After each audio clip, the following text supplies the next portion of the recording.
Hello everyone, this is Narada Rishi Raja with expeditiousfool.com, putting mindfulness in motion where we remove the obstacles each and every day by focusing on our DMP, the daily mindfulness practice. And today I have some more advice from the Gita, so let's go ahead and jump into it today. We've got the mode of goodness. So this is chapter 18, verse 38.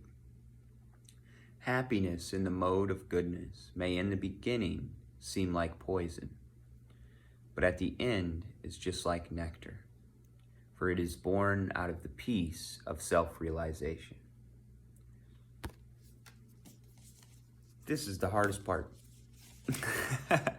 It's the hardest part it's the hardest part for somebody that teaches these things for a living. The reason being is because when you get to a lot of these understandings where you're operating from this mode of goodness, right, then the only happiness that can be derived is from your service to this higher power. You know, in this case, we're talking about the Gita, so we'll call it Krishna, right?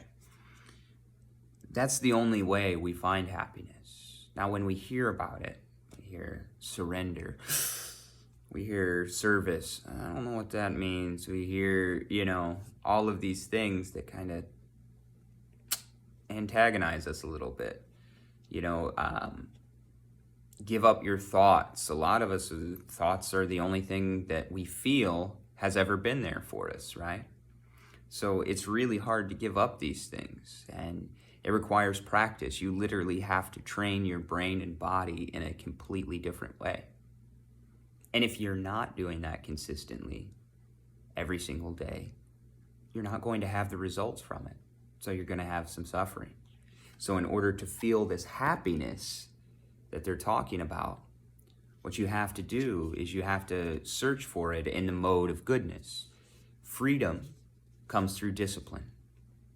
So each and every day, we have to be disciplined to consistently work towards our happiness and true happiness, which is what this is talking about. This isn't talking about temporary pleasures. It's actually the exact opposite.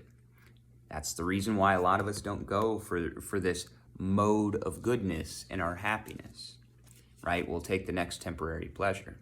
But temporary pleasures bring nothing but an end, right? They're temporary. So therefore, when you root in the permanent, this is the mode of goodness. When you start serving the permanent, that is the mode of goodness. And the amount of happiness and bliss that brings, that nectar that this refers to, is sweeter than anything you've ever tasted in your life. And it is literally the cure for everything that ails you, physical, mental, and spiritual. But you got to get there. And you got to do the work to get there. And sometimes you won't know what the end game looks like until you do the work, because you have to change the chemical structure, change the mental structure, break that amygdala hijack. There's a whole lot of physiological things that I can explain that has to happen before you can even receive this information, before you can even truly hear what it is that I or Krishna or any of the sages have ever said, ever. You have to develop a certain physical understanding in your body, because we are so far from it in this age of Kali Yuga. We are stuck in a state of chest breathing. Chest breathing is stressed breathing.